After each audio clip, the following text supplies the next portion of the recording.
As I told you on 9/11, I suddenly realized it was my task to make difficult books readable, which is what I've done on the back table. I sometimes describe myself as a man who reads big, thick, old books and writes modern, small books that anyone can understand. And actually, I rather enjoy it. I don't surf the web. People are disappointed when they run into me sometime and some other counter-jihadist, they go, "Have you seen my website?" No. I don't even go to my own website. I have very little interest in the web except for Craigslist and Yahoo headlines and Drudge. That's it. So I like reading big, thick, old books. I really do. But I thought when I got my books written, in which the Quran was easy to understand, here's Muhammad, easy to understand, all these books on Sharia and everything were easy to understand, I thought, we win. No, we don't even have game. Because what I discovered was, other than a minority view, and trust me, you are so minor, everyone else's reaction to the knowledge, to the answer to question, what is the true nature of Islam, react in fear, hatred, and anger. When I try to explain to people something about Islam, they're terrified. So I thought people would run when I got my books published, and indeed they did run away from me. So I thought there was just one great question: what is the true nature of Islam? But I found there was a second question more important. Why are we afraid to know Islam? Now, remember I told you about stories? Here's the thing. My books are factual. They work here. But in dealing with human beings, if you're going to make a sale, any salesman will tell you this, the facts are secondary to the feelings. And where you get feelings is from stories, amongst other places. And I began to think about, why is everyone so afraid even though they don't know anything? Well, it turns out they do know little figments of stories about Islam that involve violence. And the knowledge that they were into the slave trade does not come as a shock, really. So, remember I told you that the house of Sufism was like a palace with a smell coming up from the basement? Everyone smelled that smell. They just don't want to talk about it. But it's somewhere deep in the back, almost primordial mind. So, the problem is we don't know the history of Islam. We don't know the answer to this question. This is the world of Islam. How did it happen? You can ask very intelligent people, and they will not be able to give you the answer to this question. How did North Africa go from being European and Christian to becoming Arab and Muslim? How did that happen? And is that an important question? How did the Middle East go from being Christian to Muslim? And is that an important question? I think it's an overwhelmingly important question. All right. Now, to understand how that Islamic world came about, we're going to have to go about and see how Islam entered our world. Now, to do that, Islam entered the world of the Byzantine Empire. We know that in the Sirah, Muhammad's life, his last days were spent killing Christians and subjugating them. After he died, that process continued. So, let's describe the world that Islam invaded. Now, we're told that the Roman Empire collapsed when the German barbarians invaded Rome. You all heard that story? Well, that's false. That is not true. It is wrong. What happened was, after the German barbarian tribes invaded Rome, they set up their own version of the Roman Empire. They retained classical culture. They spoke Roman. They hired Roman philosophers and Roman attorneys to teach their children and to run their schools. They came into the Roman Empire not to destroy the empire, but just to get the goods for themselves. The eastern part of the empire, so-called Byzantine Empire, is over here. Now, this is after the German invasion. The important point is this: there was still a classical empire. It's not collapsed. Then, after the fall of Rome, the Byzantines gradually exerted their political influence till now this was the new form of the Roman Empire. This is the Byzantine Empire, and it is about to be invaded. This is the classical world that Islam invaded. Notice that the classical world is still up and running. It's critical to remember that.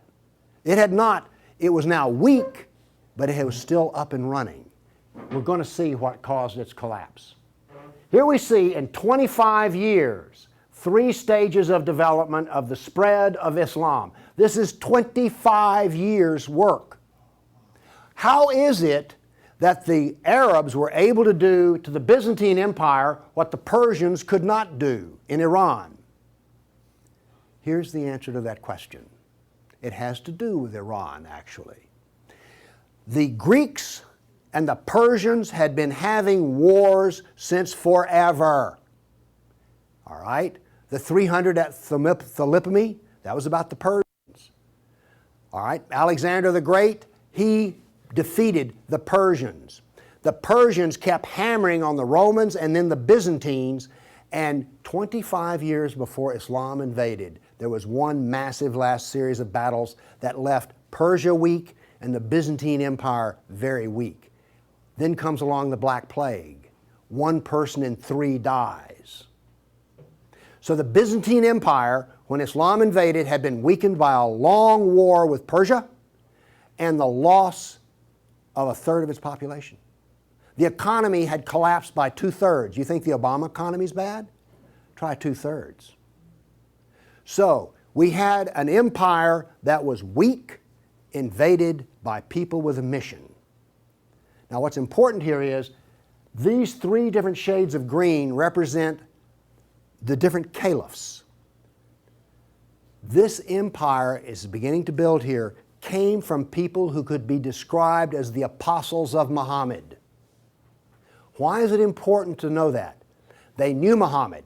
They held his hand. One of them, Ali, married his daughter. Abu Bakr was his father-in-law.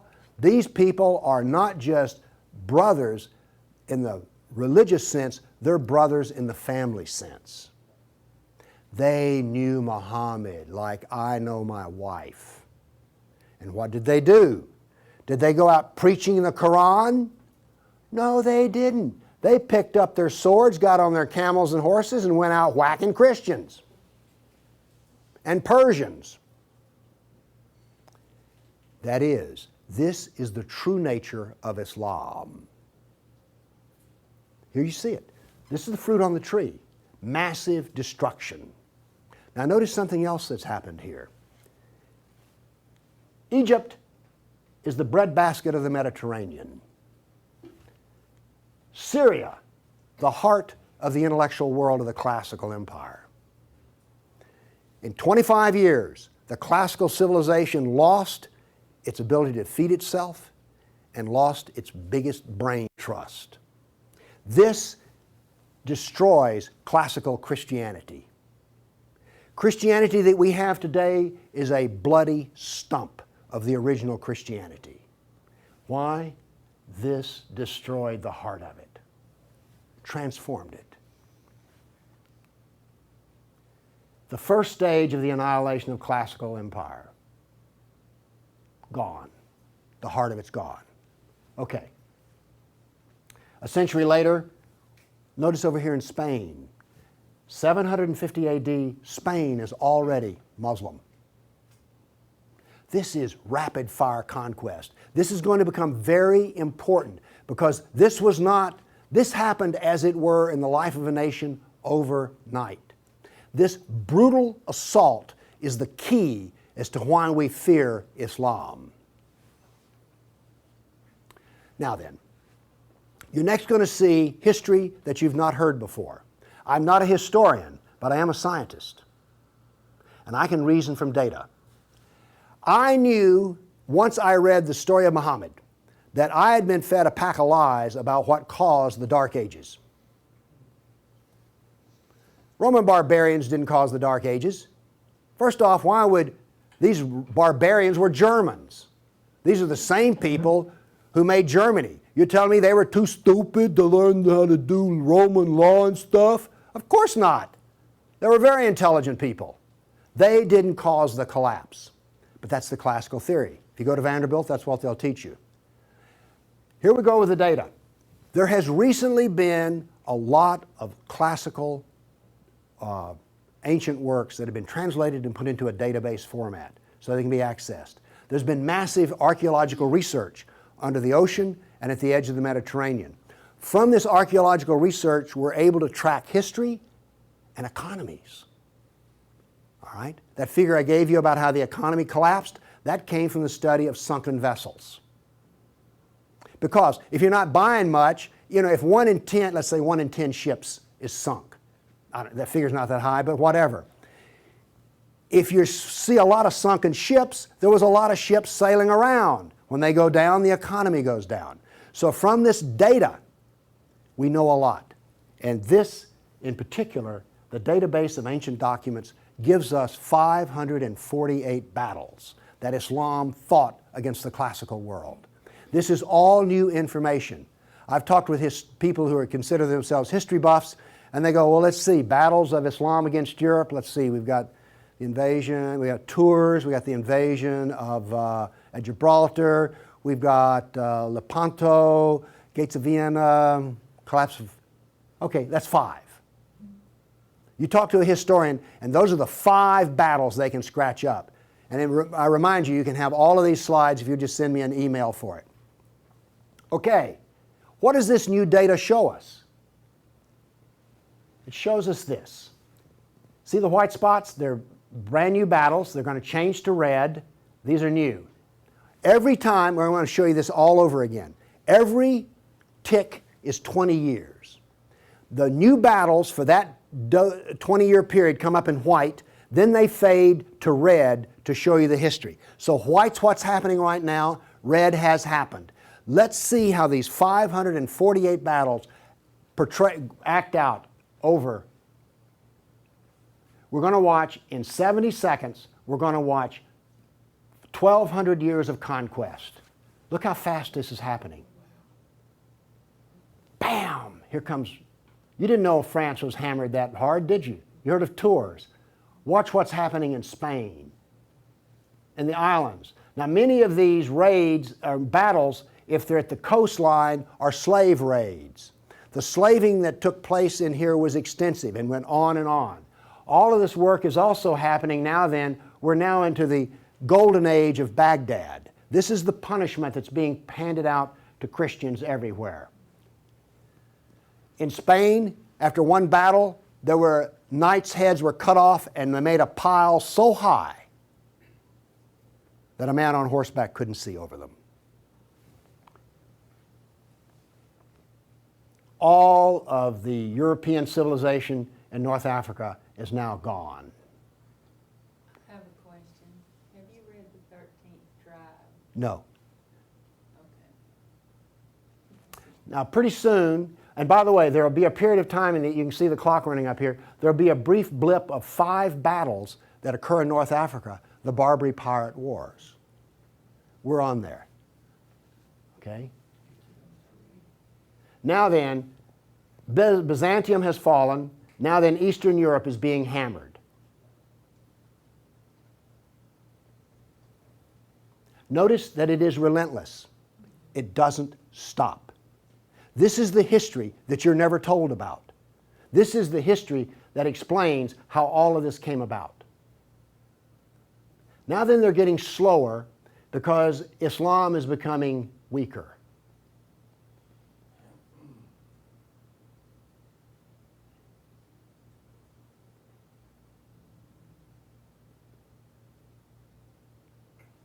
Why was it becoming weaker? Corruption. All empires collapse from the inside ultimately. Okay. I say that what caused the collapse of classical civilization was not the invading German barbarian tribes. I say that classical civilization was destroyed by Islam. Now comes the question, why do we not want to know that? We're going to answer that question. All right, now I want to give you the headlines. With all those little dots, basically what I've showed you is just quantity. Okay? Relentless, but quantity. Now I'm going to give, we gave you 1,200 years of battles in like 70 seconds. Now we're going to go through in about 4 minutes. I'm going to give you the headlines from each century so you will know the emotional tone of what is happening. All right, 7th century. Muhammad sent Khalid out, the sword of Allah, to the Jazima tribe to offer Islam. They refused. He annihilated every one of them. At the Battle of Oasis in Iraq, for 2 days he spent out rounding up the losers, put them in a dry stream bed and cut off heads until the stream ran with blood. He then took the captain of the Zoroastrian Persian tribe. His wife was there. He cut off the man's head, let the blood drain into the soil, and raped his wife in the bloody soil. That was one of the companions of Muhammad. This is the nature of jihad. Where did Khalid learn how to do that? From Muhammad. From Muhammad at the Battle of Khaybar. Umar conquered Jerusalem, and every Jew and every Christian became a dhimmi, which is a third-class semi-slave. You're now going to see, for the next few centuries, you're going to see Golden Age. We're told this myth of the Golden Age, how wonderful Islam is. So here's what's happening during the Golden Age. They started attacking Sind, which is the Hindus. 26,000 Hindus died. Armenian nobles were herded into a church after a debate, and the building burned down on top of them. At Ephesus, 7,000 Greeks are enslaved. We're still having the Golden Age. All new churches were ordered destroyed. At Amorium, there was massive enslavement of all the Christians. The Egyptian Christians revolt over the jizya, which is the dhimmi tax under the Sharia. Churches are burned, vineyards destroyed. 10th century was still in the Golden Age. In Thessalonica, 22,000 Christians enslaved. Christians massacred in Seville. In Egypt and Syria, 30,000 churches destroyed. You have your religion, I have mine. Still in the Golden Age, 6,000 Jews in Morocco killed, hundreds of Jews in Cordoba killed, 4,000 Jews in Granada killed, Georgia and Armenia invaded. In Hindustan, 15,000 killed, 500,000 enslaved. Golden Age, still upon us. In Yemen, the Jews are given the choice of convert or die. The Christians of Granada are deported to Morocco. And in India, cities are destroyed under the order convert or die. In one town, 20,000 Hindus became slaves. Still the Golden Age. 50,000 Hindu slaves decided to get freedom by converting to Islam. A new 20-year campaign created 400,000 new Muslims out of Hindus. Buddhist monks butchered, nuns raped. In Damascus and Safed, mass murder of Christians.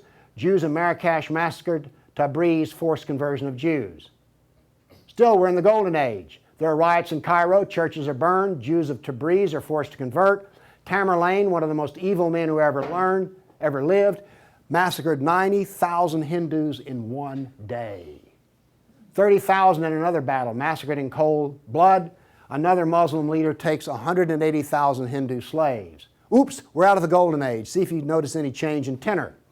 Tamerlane destroys 700 villages in India. Now then comes He then turned to Iraq and annihilated the Nestorian and Jacobite Christians.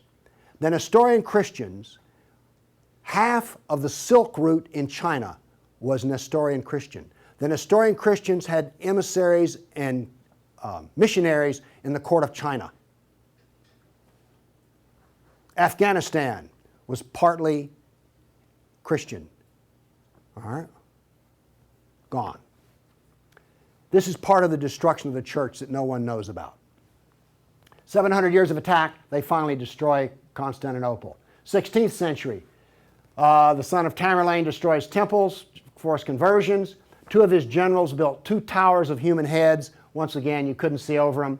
And then noble women, Hindu women, started the practice of sati, which was mass suicide in order not to be sex slaves inside of the Sultan's harem. 17th century, Jews of Yemen and Persia forced to convert, forced conversions of Greeks. The Zoroastrians are persecuted in Persia, and over 500,000 killed Hindus. 18th century, more Zoroastrian persecution, Jews of Jeddah expelled, Jews of Morocco massacred, Hindu persecution continues. 19th century, more forced conversion of Jews, Jews of Baghdad massacred. Oops, 250,000 Armenian Christians slaughtered in Turkey. Now then in Persia, the Zoroastrians are completely annihilated. 20th century, over 1 million Armenian Christians killed. 1 million. So you now not only know the number of battles, you now see the tenor of what's going on. You now know quality and quantity. Do you get the drift on how bad this was? Now then, the establishment doctrine is that we've already told you classical collapse had nothing to do with Islam, and indeed Islam was a source of good because the hillbilly Europeans lost their classical learning and the shrewd, smart Arab Muslims preserved all the knowledge in the Golden Age. This is what is taught in our schools. I maintain that it was annihilated by Islam. Okay, we've been talking about land here. I now want to talk about water because classical civilization was based upon the Mediterranean Sea. Egypt was part of the Mediterranean world. It was not part of the African world, okay?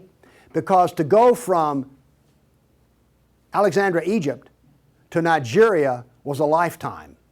But you could get on a ship and be there in 10 days. Does this make sense? It was cheap transportation. You could haul a ton of grain from Egypt to Rome as much as it cost 75 miles by ox cart. This is important. I'm going to be driving back on the interstate after I finish talking here. I do not expect to be attacked or shot at on the way. I presume that the interstate is safe travel. It used to be that way under the Roman peace. That ended. The importance of naval work, as many as 500 boats could be in the harbor of Constantinople. The collapse of the freedom of sea. Let me show you something. Now we know this from history, the data. Rome used to communicate with France by boat. After Islam, they went overland through the Alps. Why did they do that? There was no longer freedom of the sea. Here's interesting. The Black Plague was a known problem in the Mediterranean. It used to take 4 months to get from here to Constantinople because there was sea trade back and forth. Well, that was eliminated. So now then, when there was an outbreak of the Black Plague, it went from harbor to harbor, all around here, and it took 4 years to get to here. Do you see the point I'm making? There was that little freedom of trade. As a merchant striking out to do business, you could wind up with your ship gone, your goods gone, and you're in chains, enslaved. By the way, this cuts down a lot on commerce. A brag. The Christians couldn't float a plank on the inland sea. What did this do? It isolated Europe and impoverished Europe. So, you know the business of the Barbary pirates? You know the business of the Somali pirates? Same. It is Sunnah. It is Sunnah, the way of Muhammad. There's a famous hadith which is repeated endlessly in which Muhammad awakes in a dream and he sees his jihadists sailing the inland sea. Islam always practices, where possible, economic warfare. Muhammad attacked caravans. What was attacked in New York? Ooh, Trade Center. This, economic warfare. I am an admirer of Islamic civilizational war methods. They're superior to everyone else's thinking in war. They use everything for war. Everything, including the womb. This was an economic jihad. There were 3, you've heard of the Dark Ages? Well, there were 3 Dark Ages. One in Europe, one in Turkey, one in North Africa. You weren't told that, were you? Wonder why. Here we see some ruins. What's the importance of these ruins? Well, they're up and standing. What happened to all the ruins in Rome? Well, the people who were still living there used them as quarries. They harvested them. The Colosseum remained simply because it was so big. What does this tell us here? If all this stone is still stacked up, there were no people. The invasion of North Africa was so brutal and so fast that it actually left in the harbor a layer of silt. Here's how that happened. North Africa used to be farmland, irrigated farmland. The Romans, clever men that they were, put along the roads in North Africa olive trees for shade and for keeping the road fixed for free. Because what would happen is you would bid on buying a lease on a stretch of Roman road in North Africa. You maintain the olive trees and the road, and you got to keep the olives. So the Romans got money from selling the lease, and then they got the road fixed for free, and somebody has a business making money. Is this clever or what? That all ended because the invading Arabs were not farmers, they were herdsmen. The people there were Christian, and so therefore, when the average Arab family would own 50 goats. They put their goats out into the fields of Christians, and the Christians as dhimmis had no right to protest. Between death and the erosion of the crops, there was this produced a layer of silt in the harbors. So that's how brutal, hard, and fast came about this collapse of economy in North Africa. What was left for a European economy? Furs, lumber, swords, and slaves. We're now really getting to one of the points where we don't want to know this history. Anybody here all real proud about how some of your ancestors were taken off a coast in Italy and then put into a harem in North Africa? And now you have children from that who are distant relations? You see, you may have distant relations in the Arab world you don't know about because 1 million Christians were sold into slavery. And by the way, the Venetians helped to do that. And another embarrassing piece of news is this. The Jews were very big in the trans-Mediterranean slave trade. Nobody comes out of this looking good. No one looks good. Are you also beginning to see, like, I don't think I want to know any more about this history at all? Okay? Are you catching on here? All right. Now, the other thing we're told that's so bad about Christianity and so pitiful about those poor Muslims are the Crusades. Who's ever heard this? Well, the Crusades, oh, that's so embarrassing. Gosh, you know, we got out of Europe, we went over there and invaded the Arab lands, and then we killed them and hurt them, and like, oh, I've heard preachers wallow in pity about how drastically bad the Crusades were. All right, first off, Islam, remember, destroyed 30,000 churches. The Jews and Christians were dhimmis. There was infinite number of brutality against Christians. Christians were fleeing the Middle East, and the Byzantine emperor appealed to the Pope, help us, please. Now this was a big thing to do because the Byzantine emperor and the Pope did not get along at all. But these were desperate people. And what did the Pope look out and see? This is the world that he saw in 1100, the time of the First Crusade. Well, let's see, this much of Spain is Muslim, and we're getting our behind kicked on a regular basis. Oh, well, this Christianity's gone. Oops, this Christianity's gone. And look at all the battles in the non-Christian, in the areas that are still Christian. Do you see the geopolitical problem that the Pope was facing here? This was not just some, you know, we'll saddle up, get on our horses, and go steal from them Arabs, which is what you're told. This is the political picture. But now then, let's do this. Let's look at a battle map for the Crusades. Let's be fair. I showed you the Jihad map. Now here comes the Crusade battle map.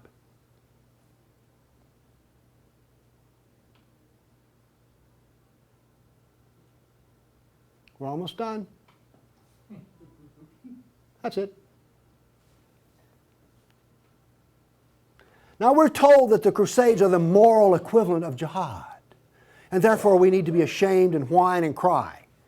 All right, the Crusades were defensive, lasted 300 years, and the last one was over 800 years ago. All the jihad was offensive, lasted 1,400 years, and it's happening right now. In all probability, some Christian is being slaughtered in Nigeria today. Now, Is this moral equivalence?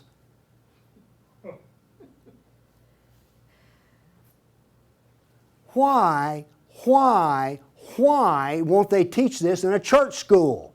So the ministers will stop, oh, the Crusades were just so terrible. No, the Crusades were one of the few times the church put steel in its spine. And then we apologize for it. Now then, let's go to the great benefits of Islam. We're told about two different golden ages. We're told about Andalus, the wonderful empire in Spain, in which there was multicultural peace, and Jew and Christian and Muslim all lived together in a golden age in Europe. You ever heard that? Well, here we go. This is the battle map of the golden age in Andalus.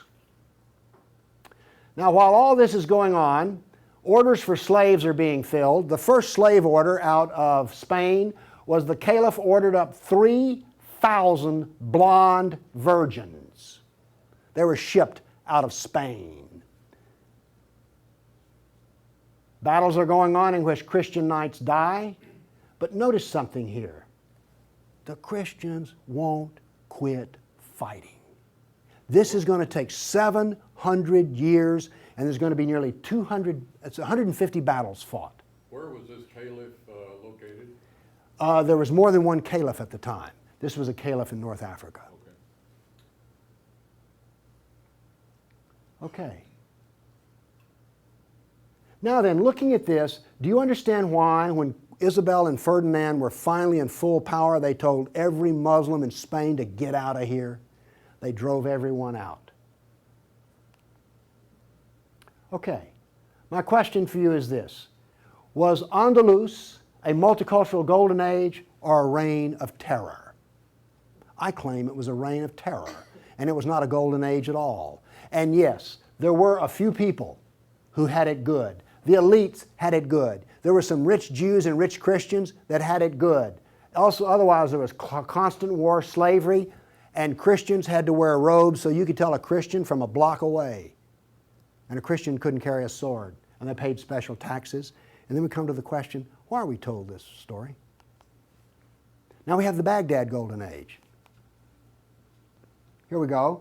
This is all the battles that are fought during the period of the Golden Age in Baghdad. Now, not only are they as busy as they can be killing Christians, but they're also busy establishing the Sharia doctrine. They're also busy establishing the Hadith doctrine. And they're also busy in doing things like slave trading. You know all those exotic photo pictures you've seen of the harem?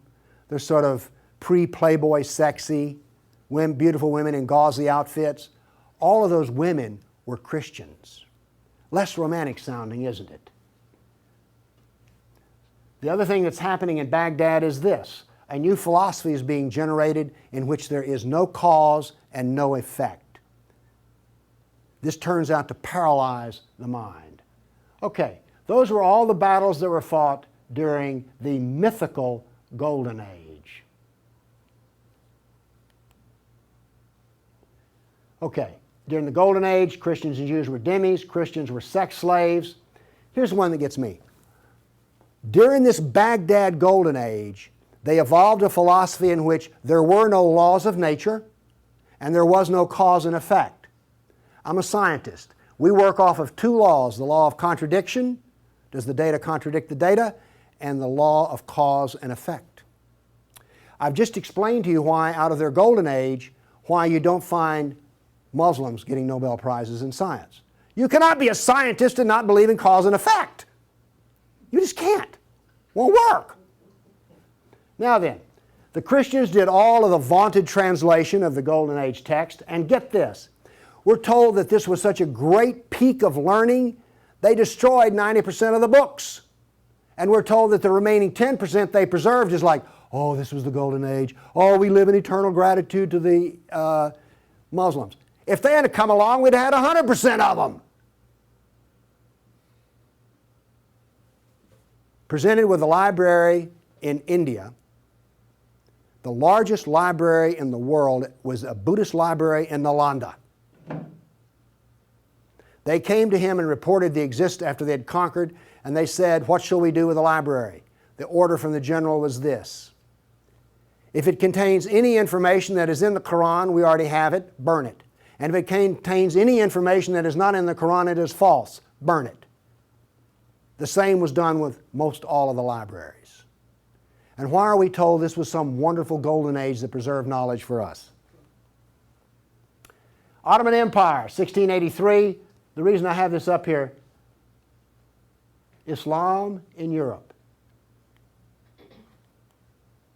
That's the world today. I've now explained to you how this world came about. It came about through relentless, brutal persecution of everyone who was not a Muslim. Now then, let's change to modern times. All of that work stops in 1922. This works off a database of 19,000 jihad attacks since 9/11. There are things like this. I know the date, the country, the city, how many are killed, how many injured, and a description. Now, when you present a guy like me with 19,000 pieces of data, I start asking questions. How do we make this make sense? So let's make it make sense. By the way, you did hear all about these 19,000 attacks in the Tennessean and the local newspaper, didn't you? You did hear about this. It was on the nightly news. We've heard about Fort Hood. Oh, the workplace incident. Oh yeah, I got that. All right. Anyway, moving along here. This, by the way, is where all these took place. I think that's interesting. And you'll notice something. This is the Islamic world, and it all centers around it. But notice how much is happening in Europe. Okay. I take the data and I parse it and I divide it. I use Islamic doctrine to analyze this data. What does Islam insist on? Well, in my first lecture, I told you they're fixated on the kafir, right? So I use the kafir to analyze this data from an Islamic standpoint. See, I'm the ultimate multiculturalist. No, really. I'm the only person you've ever met who analyzes Islam on the basis of Islam. Here we go. Here we have, in the last 10 years, the total number of attacks. In the green, we have Muslim on Muslim violence. You mean a Muslim will kill a Muslim? Really? They're doing it in Syria as we speak, right? Remember Iran, Iraq? Okay. Then we have the only one I care about. I mean, my motto here is sell weapons and intelligence to the loser. I'm very serious. You think I'm joking. I know. Okay, here's our story right here. Stays pretty level. That's interesting. By the way, there's hardly a day in which there's not a jihad attack. Modern jihad is relentless, just like classical. Oh, by the way, one of the things this curve proves right here, Islam is bad for Kafirs, Islam is bad for Muslims. Islam is bad for Muslim and non-Muslim. That's what this data shows us. You want to argue with that? Okay, modern jihad is relentless. But what did we see in the other battle map? It was relentless. There are two types of jihad, against the kafir and against Muslim. You see, every time they kill a Muslim, the reason in Syria they're killing other Muslims, they're not real Muslims. Okay? Now then, we've introduced, however, a new phenomena. The mom and pop non-state jihadi shop. Okay? All of those battles up to 1922 were out of the caliph. Okay? We now have non-state jihad. That is all that is different. Okay, jihad attacks per year. I just chose the top 4 nations. But this doesn't really give us what we want because Israel's teeny weeny and India's great big, so let's do this on per capita. Now then, Israel, I bet you were surprised about Thailand. You didn't know that Thailand was getting whacked on a regular basis, did you? And look, here's a Christian nation, the Philippines, ranks number 3. And then India was Hindu. Oops, wait a minute. Do you know what I just told you? Jihad is against the Jew, the Buddhist, the Christian, and the Hindu. This is the data. Now you go to these dialogues, these multicultural smoozes they have, where the preacher and the rabbi and the imam show up. The preacher and the rabbi show up to tie, the Muslim shows up to win. And then what does the Muslim tell them? Oh, the Christians and the Jews, they're people of the book. Oh, we're brothers in the religion of Abraham with the Christian and the Jew. You know, we're practically the same. We're brothers in Abraham. How's that stuff work out? Well, here's one of your people of the book. Here's another people of the book. Turns out they'll kill a Jew, a Buddhist, a Christian, or a Hindu just as fast as they will another. So much for being brothers in the religion of Abraham. The data does not support the theory. Therefore, the theory is wrong. There is no brotherhood of Abraham except in the minds of people who occupy pulpits. The jihad is against the Jew, the Buddhist, the Christian, the Hindu, and the secularists, by the way. The secularists are the worst of all. Well, maybe worse than the Hindu. It gets hard to know, you know, I mean, really. It's against all kafirs. That's who the jihad is against. The religion of peace. Here we go. 548 battles, 19,000 jihad attacks. In 12 decades, in 1,400 years that are jihad-free. Therefore, Islam is 91% violence and 9% peace. So George Bush was 9% right when he declared religion of peace. Constant violence is why? There's a doctrine. The doctrine of jihad is found in the Sirah, the Quran, and the Hadith. We've already been over this. They don't like kafirs. We have a whole doctrine of jihad within the text. Islam was only successful through jihad. Therefore, we have a doctrine which produces jihad, and it produces this effect of the collapse of civilizations. Here you go. Tears of jihad.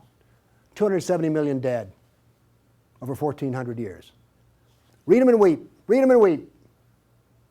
The doctrine drives history. History shows the true nature of political Islam. Political Islam is the enemy of all Kafir nations. There's an intellectual history.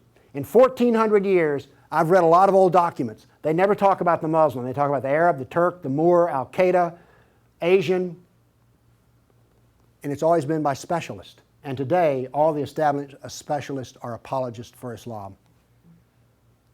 Why was the Quran code not cracked recently? How come we don't teach Muhammad? And why is the Golden Age propaganda taught? Why do we remain ignorant and keep suffering? I maintain there's a reason for this. I maintain that this constant brutality over the centuries has produced in the Western mind the equivalent of the abused dog, the beaten wife, and the raped child. We do not think correctly. Everybody's seen the beaten dog that when you approach it? That is the Western mind. We deny the attacks. How much jihad is ever reported? The churches will not even admit that a Christian suffers anywhere. Fear. Muhammad used fear. Any public critic of Islam has a certain fear element there. Guilt. Oh, we haven't treated Islam right. If we treated them better, everything would be good. We don't teach the history. We humiliated. Who here is going to go home and brag about how your ancestors were slaves, how your history was annihilated, and that all we teach is the lie of the Golden Age? Have you not noticed since 9/11 how bitter and angry politics has gotten? The reason is we're not allowed to get angry at the enemy, so we get cranky with each other. We're powerless. Anybody want to debate about this? The abuser. Muslims will not admit they sold a single slave or ever killed a person. They're arrogant and self-confident. Islam is perfect. Word Islam means submit. They expect submission out of us, and they get it. Islam is the victim. After 9/11, I heard this. The real victims of 9/11 were the Muslims. You've heard that anywhere? After 1,400 years of jihad, brutality, enslavement, theft, deception, rape, annihilation, and insults, the Kafir mind has become identical to that of an abused victim. Our only solution is to face our history and welcome it and embrace it. This is exactly the way we will heal our nation, is the way we heal a person who's been brutalized. You have to go back to the original event. And this is why we are afraid. Thank you.